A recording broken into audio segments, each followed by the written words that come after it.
Welcome to Mathiana classes. बच्चों, maths मतलब Manoj sir. This is part second of number system for class 9th. We have already covered the half part in previous videos. Now we will study further. I am going to cover NCERT exercise 1.2, all question answer and examples. Now start exercise 1.2. Question number first.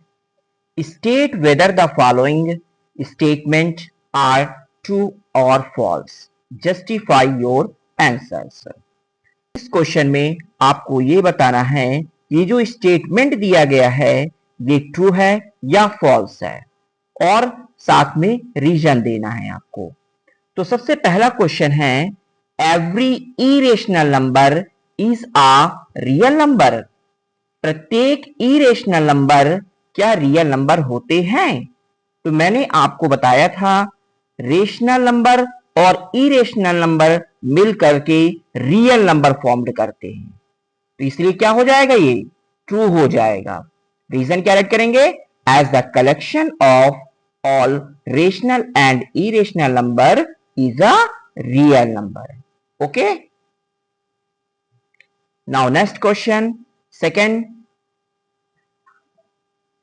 Every point on the number line is of the form root m, where m is a natural number. Question क्या कह रहा है? प्रत्येक point number line के is of the form root m, किसके form में है? Root m के फॉर्म में। where, जहां पर m is a natural number, m जो है वो एक नेचुरल नंबर है। तो we can see the number line 0 1 2 3। देखिए 1 2 3 4 5 6 7 ये सारे नंबर क्या होते हैं? नेचुरल नंबर होते हैं। ये सभी पॉजिटिव इंटीजर हो गए और ये आपके निगेटिव इंटीजर्स हो गए। तो पॉजिटिव इंटीजर्स इसको हमें रूट m के फॉर्म में राइट करना है। देखिए रूट 1 का क्या होता है? 1। रूट 4 किसका होता है? 2 का होता है। रूट 9 किसका होता है? 3 का होता है। तो 1 2 3 4 5 6 7 ये तो सारे नेचुरल नंबर हो जाएंगे आपके, किंतु -1 -2 -3 -4 अगर ये रूट के अंदर आते हैं, तो मैंने आपको बताया था इमेजिनरी नंबर में कि अगर रूट के अंदर माइनस के फॉर्म में आते हैं तो वो नंबर्स आपके इमेजिनरी नंबर कहलाते हैं। और जब रूट -1 का क्या आएगा? -1। रूट -2 का -2। रूट -3 का -3। इसलिए ये जो स्टेटमेंट होगा वो फॉल्स होगा। तो negative numbers can not be square root of natural number. Negative number जो होंगे वो square root of natural number में नहीं होंगे। Therefore, they are in the form root m, where m is the natural number. तो ये इसका reason हो गया। Now third question, every real number is a irrational number। तो देखिए फिर वही आ गया क्वेश्चन फर्स्ट पार्ट का कि प्रत्येक रियल नंबर जो है वो इरेशनल नंबर होंगे। तो मैंने आपको क्या बताया? तो रेशनल नंबर और इरेशनल नंबर से मिलकर के रियल नंबर फॉर्म करते हैं। पर क्वेश्चन कह रहा है कि प्रत्येक सिर्फ रियल नंबर होंगे इज एन इरेशनल नंबर, तो ये हो जाएगा आपका फॉल्स, क्योंकि because real number can be rational also. Real number जो होते हैं वो रेशनल और इरेशनल दोनों होते हैं। Okay, clear? Now question number second, are the square root of all positive integers irrational? If not, give an example of the square root of a number that is a rational number। मतलब सभी जो positive integer हैं उनके square roots क्या हैं? Irrational है। If not, यदि नहीं है तो गिव एन एग्जाम्पल, तो आपको एग्जाम्पल दे करके of the square root of a number that is a rational number, कि वो रेशनल नंबर होंगे। तो जैसे √1, √2, √3, √4, √5, √6, √7। अब √1 करोगे तो 1 आ जाएगा, किंतु अगर √2 करोगे तो कितना आ जाएगा जाकर के 1.414 आ जाएगा। इसी तरह √3 का भी आएगा। √4 को करोगे तो ये 2 का स्क्वायर रूट होता है। ठीक है, तो no the square root of all positive integers are not irrational number. मतलब सभी जो पॉजिटिव इंटीजर्स होंगे स्क्वायर रूट के वो आर नॉट इरेशनल नंबर, वो इरेशनल नंबर नहीं होंगे। एग्जाम्पल आपसे बोला कि एग्जाम्पल दीजिए इसका, तो एग्जाम्पल आप दे सकते हैं, इनमें से कोई भी एग्जाम्पल दे सकते हैं। जैसे √4 है, √4 कितना होता है 2 का होता है। √9 किसका होता है 3 का होता है। √16 कितना होता है 4 का होता है। तो सारे दे आर रेशनल नंबर, ये सभी आपके रेशनल नंबर होंगे। एग्जाम्पल आपको एक देना था पर मैंने 3 दे करके आपको समझा दिया है। ओके, क्लियर हो गया। 2 and √3 on the number line, √2 और √3 को रिप्रेजेंट करना है नंबर लाइन पर। तो आपको मैंने बताया था कि √2, √3, √5, √7, √11, √13 ये सारे नंबर्स जो हैं वो आपको इरेशनल हैं। क्या हैं? सारे इरेशनल हैं। और इरेशनल को नंबर लाइन में रिप्रेजेंट कैसे करेंगे? पाइथागोरस थ्योरम का यूज करना पड़ेगा। ठीक है, पाइथागोरस थ्योरम का यूज करना पड़ेगा। और यहां पर सबसे पहले हम लोग एक नंबर लाइन ड्रॉ कर लेंगे और यहां पर इसकी जो यूनिट लेंगे, यहां पर 1 सेंटीमीटर मत लीजिएगा, इसके लिए 1 इंच ले लीजिएगा आप। 1 यूनिट मैंने लिख दिया, take 1 unit equal to 1 inch के बराबर। तो यहां पर आपने देखा होगा कि ये राइट ट्रायंगल है और राइट ट्रायंगल मतलब एंगल के सामने वाली जो साइड्स होती है वो हाइपोटेनियस की होती है और नीचे वाली बेस की हो गई और ये वाली आपकी परपेंडिकुलर की हो गई। तो यहां पर ये जो हाइपोटेनियस है यही इसकी √2 होगी। ये जो हाइपोटेनियस है यही इसकी √2 हो गई जाकर के। ठीक है, अब देखिए अब इसको हम लोग कैसे फाइंड करेंगे। जैसे ये तो √2 हो गया, अब बेस और परपेंडिकुलर में कोई भी एक को हम लोग यूनिट ले लेंगे। तो मान लीजिए हमने सिर्फ परपेंडिकुलर को 1 यूनिट ले लिया, ये 1 यूनिट है। अब बेस नहीं मालूम है आपको कि बेस कैसे कितने यूनिट होगा, तो इसके लिए यहां पर आप बेस का स्क्वायर ऐड कर लीजिए। ठीक है, √2 का स्क्वायर कितना होता है 2 होता है। यहां पर हो जाएगा आपका बेस का स्क्वायर, यहां पर आपका प्लस का 1 है तो 1 का क्या हो जाएगा 1 हो जाएगा आपका। ये इधर प्लस में है इधर जाएगा तो माइनस में हो जाएगा, तो 2 - 1 और ये हो जाएगा आपका बेस का स्क्वायर। ठीक है, 2 में 1 माइनस कर देंगे तो 1 आएगा।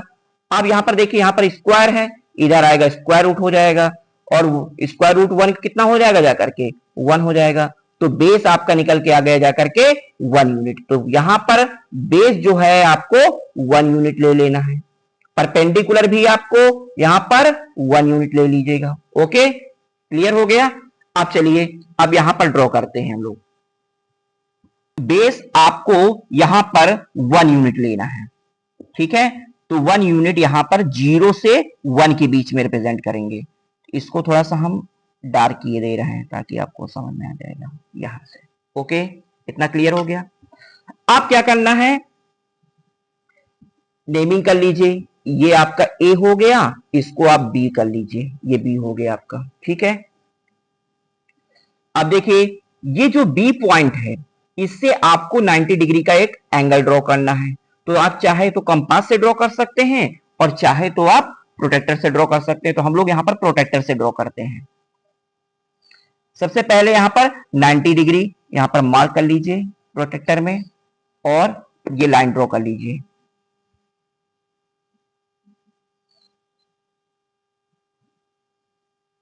ठीक है, ड्रॉ कर लिया। देख लीजिए मैंने ये रफली स्केच मैंने बना दिया है, इसी के अकॉर्डिंग आपको यहां पर बनाना है और आप लोगों को भी ऐसे ही करना है। अब यहां पर हमें 1 यूनिट लेना है। देखिए परपेंडिकुलर कितना लेना है आपको 1 यूनिट, तो यहां पर 1 यूनिट ले लीजिए आप।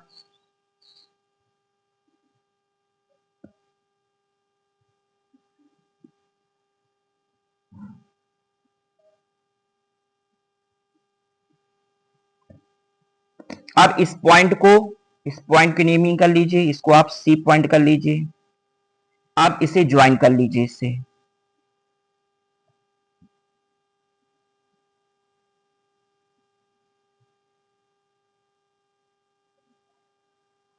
ये ज्वाइन कर लीजिए, ठीक है।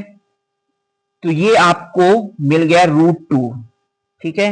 ये आपकी यहां पर 1 यूनिट है, बेस आपका 1 यूनिट है, और परपेंडिकुलर भी आपकी 1 यूनिट है। ओके, तो ये √2 रिप्रेजेंट हो गया। अब देखिए √2 ये तो रिप्रेजेंट हो गया, अब आपको यहां पर भी रिप्रेजेंट करना है √2 को। तो इसके लिए आपको क्या करना पड़ेगा, ये जो आपका जीरो है, ये जो जीरो है जिसे ए आपने ले लिया है, ए से सी तक की आप डिस्टेंस राइट ले लीजिए कंपास से।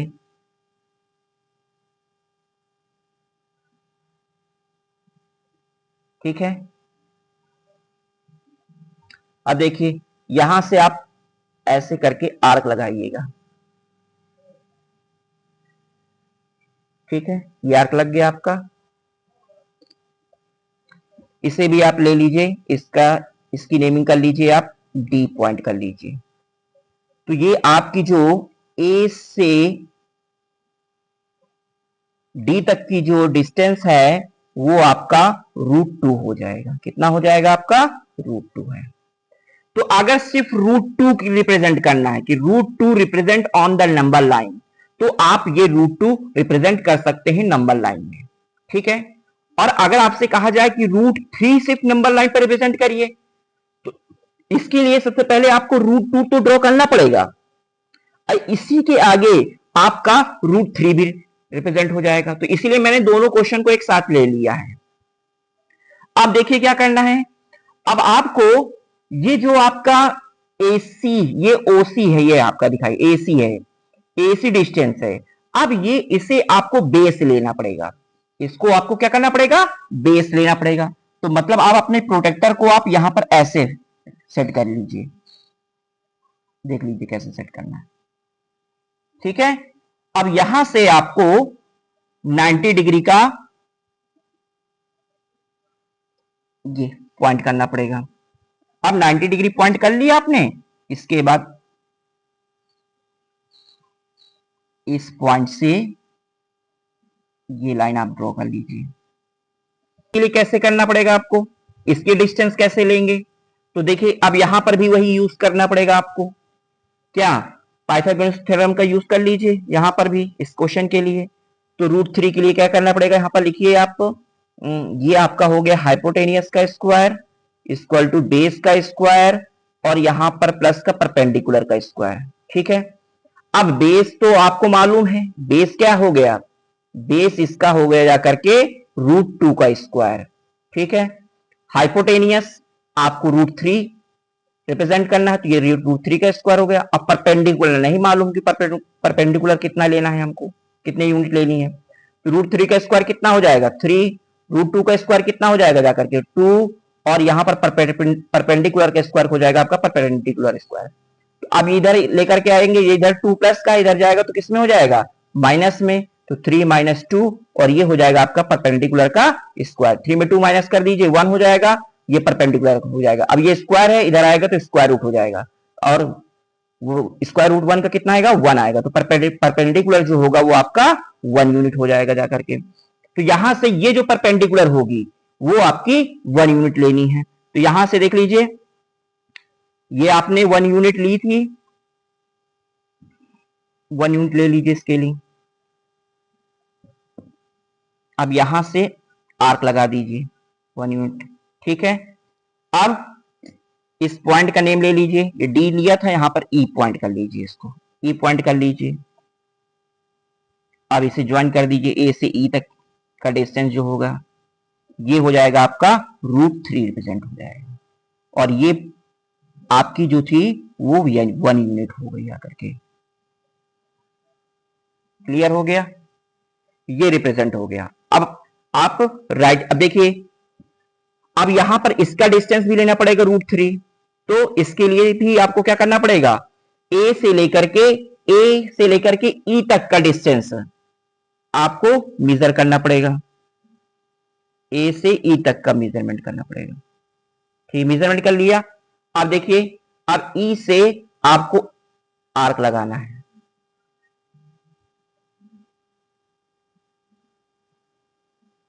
ये देखिए आर्क लग गया। अब इसका नेम हो जाएगा आपका एफ। ठीक है, तो ये जो ए से लेकर के एफ तक का जो डिस्टेंस हो गया वो आपका कितना हो गया जाकर के √3 हो जाएगा। अब इसमें आप राइट कर सकते हैं कि ओ से ए से लेकर के बी तक का डिस्टेंस जो हुआ 1 यूनिट हुआ, बी से सी तक की डिस्टेंस जो हुई वो भी 1 यूनिट हो गई, और ओ ए से लेकर के सी तक का जो डिस्टेंस हुआ वो √2 हो गया। इसी तरह यहां से सी से ई तक का डिस्टेंस जो हुआ 1 यूनिट हुआ, ओ से ई तक का डिस्टेंस जो हुआ √3 हो गया, और ओ से लेकर के एफ तक, ए से लेकर के एफ तक का जो डिस्टेंस हुआ वो √3 हो गया। ओके, क्लियर हो गया। Now question number next. अब हम लोग एक्सरसाइज 1.2 का क्वेश्चन नंबर 3 देखते हैं। So how √5 can be represented on the number line. मतलब √5 को कैसे रिप्रेजेंट कर सकते हैं ऑन द नंबर लाइन में। तो इसके लिए भी वही मेथड है, यूजिंग पाइथागोरस थ्योरम। ठीक है, और ये आपकी नंबर लाइन ड्रॉ कर लीजिए सबसे पहले। ठीक है, take 1 unit equal to 1 inch. 1 unit जो है वो 1 इंच के इक्वल ले लीजिए जाकर के। अब यहां पर भी देखिए कैसे हमें बेस लेना है और कैसे इसका परपेंडिकुलर लेना है। तो इसके लिए सबसे पहले हमें हाइपोटेनियस, हाइपोटेनियस क्या है यहां पर, हाइपोटेनियस जो है वो √5 है।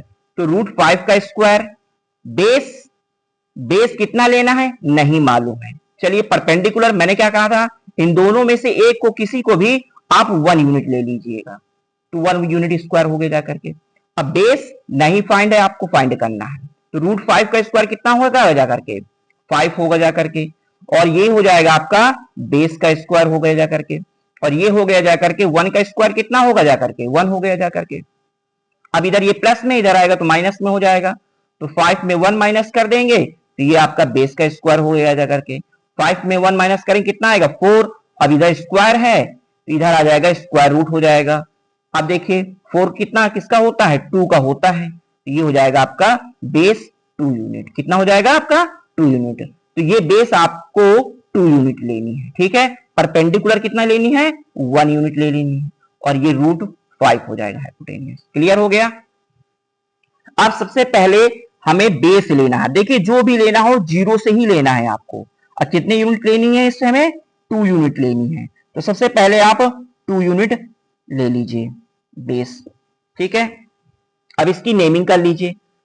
इसको हमने ए किया और ये हमने बी कर लिया। ठीक है, अब यहां से ए से लेकर के ए से बी तक का जो डिस्टेंस लेना है, बेस जो लेना है वो आपको 2 यूनिट लेना है। तो यहां पर राइट कर दिया 2 यूनिट।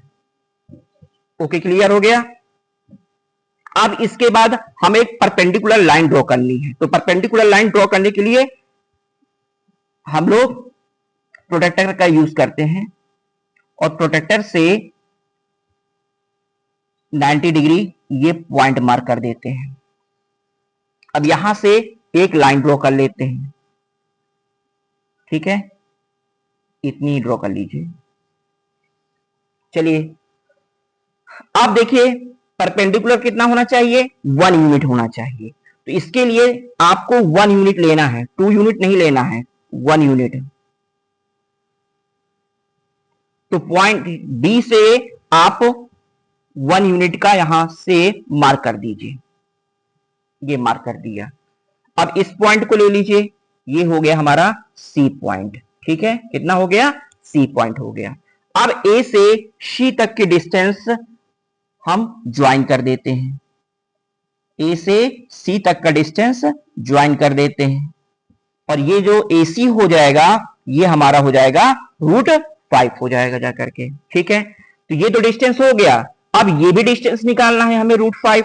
तो यहां से हम क्या करेंगे, ए से सी तक का डिस्टेंस लेंगे, ए से सी तक का डिस्टेंस लेंगे।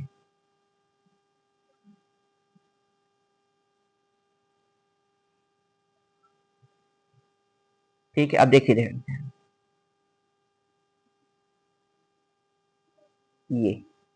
ये पॉइंट हो गया, इसका भी नेम दे दीजिए, ये हो गया आपका डी पॉइंट। तो ये हो जाएगा आपका √5, ए से लेकर के डी तक की जो डिस्टेंस होगी वो √5 हो जाएगी। ओके, क्लियर हो गया। प्यारे बच्चों, अगर किसी सेक्शन में लिख करके भेजिए ताकि मैं आपके सारे डाउट्स को क्लियर कर सकूं। और अगर वीडियो आपको पसंद आए तो मुझे लाइक, सब्सक्राइब और बेल आइकन प्रेस करना मत भूलिएगा। Thanks for watching this video.